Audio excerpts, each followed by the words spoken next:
AGT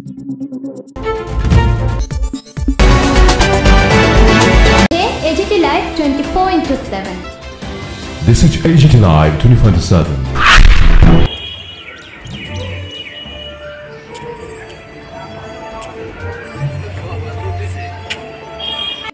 পুষ্পার্ঘ অর্পণের মধ্য দিয়ে শ্রদ্ধাঞ্জলি নিবেদনের জন্য অনুরোধ রাখব আমাদের আজকের এই প্রভাতী অনুষ্ঠানে যারা উপস্থিত রয়েছেন বিশিষ্ট পশ্চিম ত্রিপুরা জেলা পরিষদের মাননীয় ভারপ্রাপ্ত সভাপতি শ্রীযুক্ত বিশ্বজিৎ শীল মহোদয় এবং রয়েছেন মাননীয় সচিব তপশিলি জাতি কল্যাণ দপ্তর, মৎস্য দপ্তর, প্রাণী সম্পদ বিকাশ দপ্তর শ্রদ্ধেয় শ্রীমতী দীপাটি নায়ার মহোদয়া এবং বিশিষ্ট জনেরা সকলের কাছে অনুরোধ রাখবো এগিয়ে আসার জন্য মাল্যদানের মধ্য দিয়ে আধুনিক ভারতের রূপকার ভারতরত্ন ডক্টর বি.আর. আম্বেদকরের যে আবক্ষ মূর্তি রয়েছে দপ্তর, মৎস্য দপ্তর, প্রাণী সম্পদ বিকাশ দপ্তরের মাননীয় মন্ত্রী শ্রদ্ধেয় শ্রী সুধাংশু দাস মহোদয় রয়েছেন, মাননীয় বিধায়ক তথা আগরতলা পুর নিগমের মাননীয় মেয়র শ্রদ্ধেয় শ্রী দীপক মজুমদার মহোদয় রয়েছেন, ত্রিপুরা বিধানসভার মাননীয় সদস্য শ্রীযুক্ত কিশোর বর্মন মহোদয় রয়েছেন, ত্রিপুরা বিধানসভার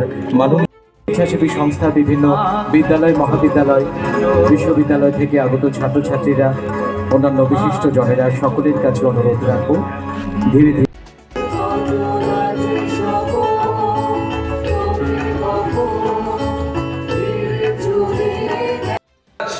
এই সমস্ত ইরেসপন্সিবল পলিটিক্যাল পার্টিগুলি করছে শুধুমাত্র তুষ্টিকরণের রাজনীতির জন্য এবং নিজেদের ভোট ব্যাংককে মজবুত রাখার জন্য।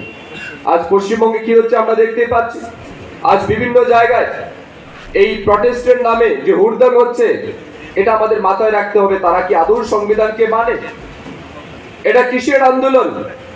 যে আন্দোলনে ভারতবর্ষের পতাকাকে নিচে রেখে ফিলিস্তিনের পতাকা হাতে নিয়ে চিৎকার করা, হিন্দুদের দোকানপাট লুট করা, হিন্দুদেরকে হত্যা করা, হিন্দুদের বাড়িঘর জ্বালিয়ে দেওয়া, হামাস নাসরুল্লাহর আতঙ্কবাদীদের ছবি নিয়ে, এটা কিসের আন্দোলন? এটা কি ওয়াকফ বোর্ডের আন্দোলন? আন্দোলন যদি ওয়াকফ বোর্ডের নামে হয় তাহলে হিন্দুদের অপরাধ কি? তাদের মন্দিরের অপরাধ কি? তাদের বাড়িঘরের অপরাধ কি? হিন্দু ছাত্রছাত্রীদের অপরাধ কি? ফার্মেসির অপরাধ কি? দোকানপাটের অপরাধ কি? কেন তাদেরকে জ্বালানো হচ্ছে? কেন তাদেরকে মারা হচ্ছে? হিন্দুদের গাড়ি, যেখানে হিন্দুদের দেবদেবীর ছবি আছে, সেই ছবি দেখে গাড়িকে জ্বালিয়ে দেওয়া হচ্ছে। এটা কিসের আন্দোলন? এটা কি ইঙ্গিত করছে? আর এটাকে পেছন থেকে আমাদের দেশের তথাকথিত সংবিধান বাঁচানোর দায়িত্ব যারা নিয়েছেন তাদের নেতৃত্বে এগুলি হচ্ছে। এই ইতিহাসটা আমাদের জানতে হবে, এগুলি আমাদের সবাইকে অনুভব করতে হবে। এই দেশটা আমাদের সবার, এই দেশটাকে রক্ষার জন্য দায়িত্ব আমাদের সবাইকে নিতে হবে। এটা শুধুমাত্র ভারতীয় জনতা পার্টির সরকার পরিচালিত ব্যবস্থাই কন্ট্রোল করবে এমনটা কিন্তু নয়।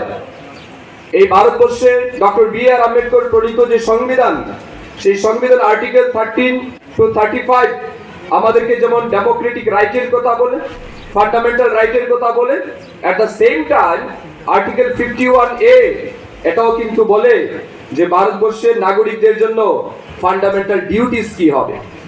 আমাদের দেশে বি.আর. আম্বেদকর 135তম জন্ম বার্ষিকী উদযাপন উপলক্ষে এখানে উপস্থিত থাকার জন্য হার্দিক অভিনন্দন ও শুভেচ্ছা জানাচ্ছি। বন্ধুগণ, আমার পূর্ববর্তী বক্তা বিস্তারিত আলোচনা করেছেন। আমি আজকের ডক্টর বি.আর. আম্বেদকরের 135তম জন্ম বার্ষিকীতে আমি তার প্রতি বিনম্র শ্রদ্ধা নিবেদন করছি। আমরা প্রতি বছরই এখানে আছি, গত 2 বছর ধরে তো আমি আসছি এখানে, এবং ওনার প্রতি আমরা যে সম্মান দেওয়া, সেই সম্মান আমরা প্রতিনিয়ত দিই। এখানে সীমাবদ্ধ থাকলে চলবে না। আমাদের মাননীয় মন্ত্রী বাহাদুর বলেছেন যে আমাদের ত্রিপুরা সরকার কীভাবে তপশিল জাতিদের জন্য আমাদের সরকার কি করছেন, ওনার যে আদর্শ আমাদের কাছে রেখেছেন, উনি আমাদের যেভাবে পথ চলা দেখিয়েছেন, সেই দিশায় কিন্তু আমরা কাজ করছি। আমরা জানি যে এরকম একজন অন্যতম দার্শনিক এবং অর্থনীতিবিদ এবং সমাজ সংস্কারক এবং স্বাধীনতা সংগ্রামী আমাদের দেশে একজন বিরল। এবং আমরা এটাও জানি যে সংবিধান যারা তৈরি করেছিলেন, সেই সংবিধান প্রণেতাদের অন্যতম প্রধান ব্যক্তি, এবং দলিত মানুষের জন্য উনি যেভাবে কাজ করেছেন আমরা এই বিষয়ে সবাই অবগত আছি। আমার পূর্ববর্তী বক্তা বিস্তারিত আলোচনা করেছেন, কিন্তু এখানে যারা উপস্থিত আছেন, বিশেষ করে যারা ছাত্রছাত্রীরা আছেন, আজকের ওনার এই জন্মবার্ষিকীতে আরও বেশি আমাদের প্রতিজ্ঞা করতে হবে ওনার সম্পর্কে আরও বেশি জানা, কীভাবে উনি ওনার কাজ করেছেন সেই বিষয়ে জানা। আমরা জানি যে মধ্যপ্রদেশের যে মৌ নামক একটা যে সেনাবাহিনীর হেডকোয়ার্টার, সেখানে ওনার জন্ম হয়েছিল, একটা ছোট কুটিরে ওনার জন্মগ্রহণ হয়েছিল।